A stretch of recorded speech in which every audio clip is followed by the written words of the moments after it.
नमस्कार साथियों, मैं लोधी कृष्णा राष्ट्रवादी। इस समय मैं अपने क्षेत्र डिबाई बुलंदशहर क्षेत्र में हूँ और पूरे क्षेत्र के लिए बड़ा हर्ष का पल है और बड़ा गौरवान्वित पल है और समस्त लोधी समाज में भी इस समय रोष व्याप्त है।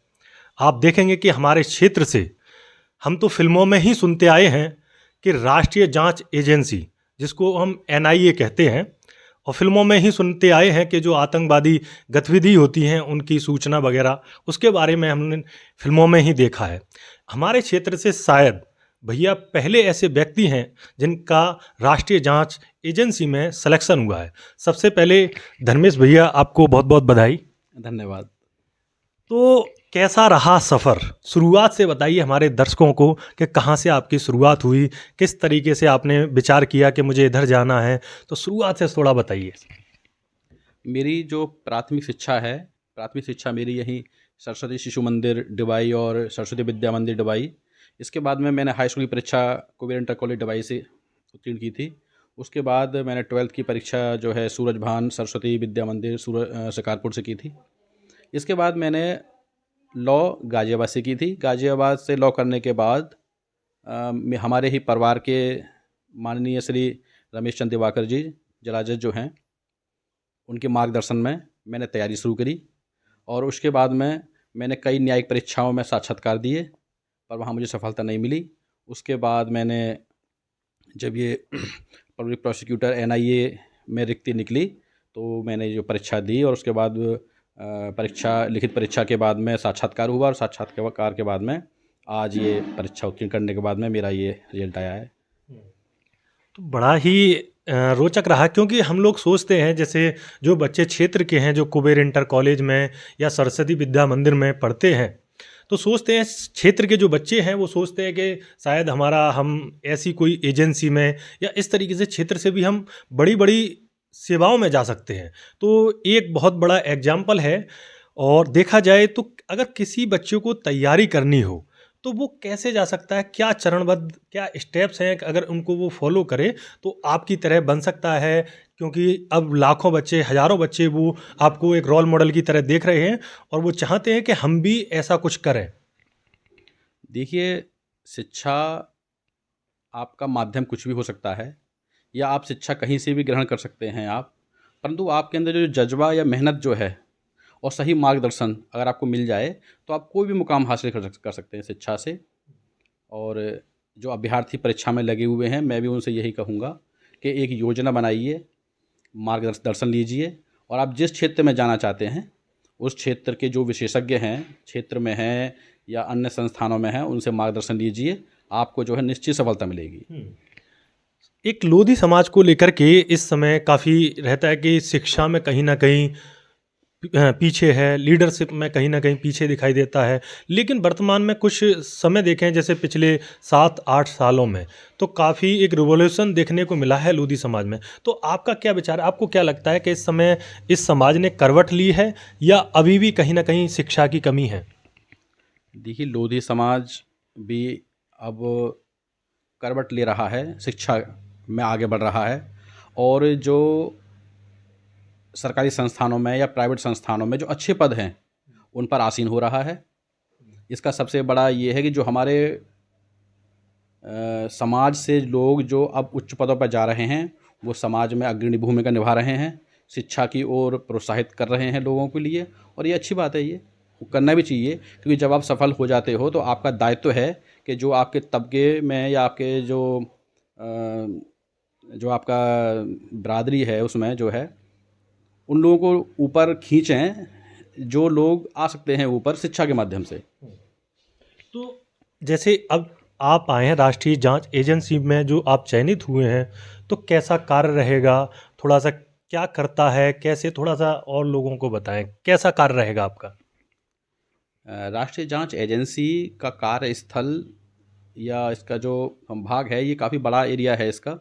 ये राष्ट्रीय और अंतर्राष्ट्रीय दोनों ही स्तर पर जो राष्ट्रीय विरोधी गतिविधियों में जो लिप्त रहते हैं उनके विरुद्ध ये जांच करती है और जांच करने के बाद में उनका जो अन्वेषण होने के बाद में उनको न्याय के माध्यम से उनको सज़ा दिलाना ही इसका एनआईए का कार्य है।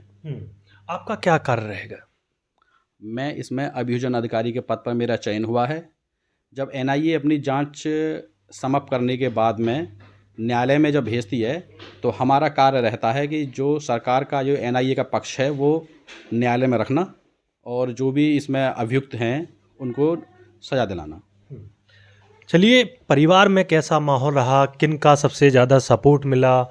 और क्योंकि ऐसा ऐसा होता है कि बिना परिवार के, बिना लोगों के सपोर्ट के इतनी दूर जाना और सफलता हासिल करना काफ़ी मुश्किल रहता है। तो कैसा परिवार का माहौल रहा बचपन से ही? मेरे पिता खुद एक अधिवक्ता हैं और पूरा पढ़ा लिखा परिवार है, तो मार्गदर्शन से मुझे शुरू से ही मिला और ये परिवार का सपना भी था कि हम अपना मेहनत करें और एक अच्छा मुकाम समाज में हासिल करें। इसके अतिरिक्त मेरे पिताजी के ही परम मित्र हैं रमेश चंद्र दिवाकर जी। वो न्यायिक सेवा में जो जिला जज के पद से रिटायर हुए थे, उनको देखते देखते या हमने उस सर्विस का या उनके पद का हमने जो ग्लैमर देखा, हम उससे भी बड़ा प्रभावित थे। तो एक मन में आशा रहती थी कि हमें भी उन्हीं की तरह बनना है। और अन्य जो न्यायिक अधिकारी थे या अन्य जो ऐसे पदों पर थे, तो हमें अच्छा लगता था कि चलो हम भी एक दिन इन्हीं की तरह बनेंगे। तो परिवार का, मित्रजनों का, गुरुजनों का, सबका इसमें मेरी सफलता में सहयोग है। जैसा आपने बताया, वातावरण का बहुत प्रभाव पड़ता है। तो क्या लगता है, अगर क्षेत्र के बच्चों को अगर ऐसा वातावरण मिले जो आपको मिला है, तो क्या क्षेत्र के बच्चे अच्छा कर सकते हैं? बिल्कुल बिल्कुल। आदमी विषम से विषम परिस्थितियों में अगर मेहनत करे, और वातावरण खुद बनाना पड़ता है। अगर आपको नहीं मिला है तो वातावरण आपको खुद बनाना पड़ता है ये। और अगर वातावरण आप खुद बना सकते हो, उसके लिए आपको थोड़ा मानसिक रूप से आपको थोड़ा सुदृढ़ होना पड़ता है, तो आप बिल्कुल सफलता पाएंगे आप। जब काफ़ी लंबा सफ़र रहता है, उस बीच में कई बार ऐसा होता है कि हम डिमोटिवेटेड हो जाते हैं। तो उस समय आप अपने आप को चार्ज अप करने के लिए या मोटिवेशन के लिए ऐसा क्या उपाय अपनाते थे, क्या करते थे आप? ये आपने बहुत सही बात कही है कि जब लगातार असफलता मिलती है, और मैंने तो बाकी काफ़ी असफलताएं देखी हैं, तो उस समय आपको परिवार का बड़ा सहयोग चाहिए होता है। आपका परिवार आपके पीछे खड़ा है, आपके मित्रजन, आपके गुरुजन आपके पीछे खड़े हैं, तो आप उन सफलताओं से भयभीत नहीं होते हैं। आप जो है आगे का मार्ग देखते हैं कि चलो ये सफलता मिली, आगे सफलता मिलेगी, या आपके लिए नियति ने या भगवान ने कुछ अच्छा सोच रखा है, शायद वो मिले हमें। तो इस तरह का मोटिवेशन परिवार से मिलता रहता है, तो उन असफलताओं का बहुत ज़्यादा प्रभाव नहीं पड़ता है, और डिमोटिवेट करने वाली जो चीज़ें हैं वो निकल जाती हैं। चलिए, आप देख रहे हैं कि किस तरीके से अगर एक आम छात्र अगर वो चाहे, अगर वो वातावरण क्रिएट करे और उसको सही मार्गदर्शन मिले, तो कहीं ना कहीं बेहतर सेवाओं में जा सकते हैं। और क्षेत्र में तमाम ऐसे सैकड़ों बच्चे हैं जो लगातार तैयारियां कर रहे हैं, पुस्तकालयों में भी बैठे हैं क्षेत्र में। तो आप अगर बात करें इस क्षेत्र में किन चीज़ों का, अगर शिक्षा की बात करें, आप शिक्षा से ही जुड़े हुए हैं, तो किन चीज़ों का अभाव देखते हैं जहां पर कार्य होना चाहिए? सबसे पहले तो प्राथमिक शिक्षा के ऊपर बहुत ध्यान देने की ज़रूरत है, क्योंकि प्राथमिक शिक्षा जो है एक बच्चे की नर्सरी है। अगर नर्सरी ही अच्छी नहीं होगी तो कोई भी पौधा पनप नहीं पाएगा। उसी तरह प्राथमिक शिक्षा अगर बच्चे को अच्छी नहीं मिलेगी तो उसको पनपने में बहुत समय लगता है, थोड़े कठिनाइयाँ आती हैं उसके लिए। तो मेरा सबसे पहला तो ये है कि एक प्राथमिक शिक्षा पर बहुत ध्यान देना चाहिए। उसके बाद आप जिस क्षेत्र में जाना चाहते हैं उस क्षेत्र का चयन आपको बहुत सोच समझ के करने चाहिए। आपको रुचि के आधार पर अपने क्षेत्र का चयन करने चाहिए, ना कि इस आधार पर कि अन्य व्यक्ति उस क्षेत्र में जा रहे हैं तो मैं भी वही कर लूँ। तो ये 2-4 चीज़ें हैं जिन पर छात्रों को ध्यान देना चाहिए। अगर सबसे अंतिम संदेश जो आप छात्रों को देना चाहेंगे, क्या संदेश होगा? मेरा सिर्फ अंतिम संदेश यही होगा, मेहनत, मेहनत और मेहनत। इसके अलावा कुछ नहीं, क्योंकि मेहनत और परिश्रम के बल पर ही कोई मुकाम हासिल किया जा सकता है। इसका सफलता का कोई शॉर्टकट नहीं है इसके अलावा। ये थे धर्मेश सिंह लोधी जी, जो अभी राष्ट्रीय जांच एजेंसी में अभी सेलेक्ट हुए हैं। और सच बताएं, इन्होंने बहुत ही सही कहा है कि मेहनत मेहनत मेहनत, मेहनत का कोई सानी नहीं होता। और मेहनत अगर व्यक्ति करता है तो कहीं ना कहीं उसके अंदर जो सुप्त शक्तियाँ होती हैं, जो उसके अंदर गुण होता है, वो जागृत होता है, और वो व्यक्ति वो कर सकता है जिसकी उसने कल्पना भी ना की हो। तो कहीं ना कहीं जो क्षेत्र में बच्चे पढ़ रहे हैं, अगर सरकार मार्गदर्शन भी, जैसे हमारी बातचीत हुई थी, वो देने के लिए तैयार हैं, पथ दिखाने के लिए, जो एक रास्ता है वो दिखाने के लिए तैयार हैं। चलिए, एक बड़ा ही खुशी का पल है कि समाज से कहीं ना कहीं लोधी समाज से इस बार अगर पूरे क्षेत्र में देखें तो यूपीएससी में भी अब की बार एक कैंडिडेट निकले, यूपी पीसीएस में भी कैंडिडेट निकले, और कहीं ना कहीं इस तरीके से एक राष्ट्रीय जांच एजेंसी जिसको हम फिल्मों में ही देखते हैं, अगर हमारे यहाँ से उसमें भी विभाग में भी चयनित हो रहे हैं तो कहीं ना कहीं अवेयरनेस और जागरूकता पूरे समाज में आ रही है।